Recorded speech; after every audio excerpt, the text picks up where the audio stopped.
Hey everyone, Mike here from Binny Outdoors. Welcome to another episode of Bass Class. Today we're talking about the basics of the SwimJig.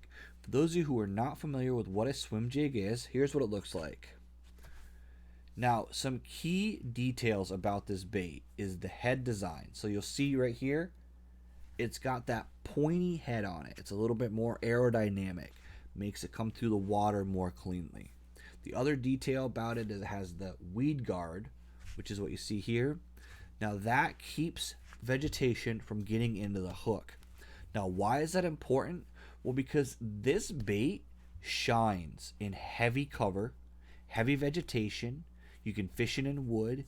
You can 4x4 fish this thing. You can go off-roading with this bait. And that's how I personally use it. When I get to a body of water where that grass is starting to get thick, but I really want to get it out there, I use this bait. Now you can fish these in open water as well. That's the beauty and the versatility of the SwimJig, is that you can cast it out in deep water, let this thing sink, bring it back to the boat, and it's really, really simple to fish. Just like I said, you cast it out, let it drop, reel it in. That's all there is to it. Now the best thing about this bait is that you can use any type of trailer you want. You can use a craw. You can use a swim bait. You can use a fluke style bait. I've seen guys use a variety. I've even literally just put a Senko on these before and had them catch fish. That is the greatest thing about it. That skirt will pulse, the trailer will wobble, and those fish will come unglued and hit this thing. They're fairly inexpensive. Every single manufacturer makes them, and I just wanted to introduce you to this bait. Again, there is a variety of different colors and styles, but what I highly recommend, if you're going to start fishing these today, pick yourself up one of two colors: green pumpkin, black and blue. It's all you really need, and match it to the trailer. So if you're going to use a green pumpkin, use a green pumpkin trailer. If you're going to use black and blue, use a black and blue trailer.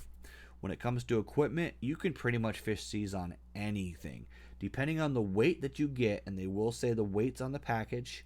If you use anything under a ½ ounce, you could probably almost fish these on a spinning rod if you really wanted to. It's just a cast and retreat. If you're going to be pulling it through heavy vegetation, I do recommend a little bit stiffer rod, doing it on a casting rod. But ultimately, anything that you would throw a crankbait on, anything you'd throw a bladed jig on, you can use that same setup to fish this.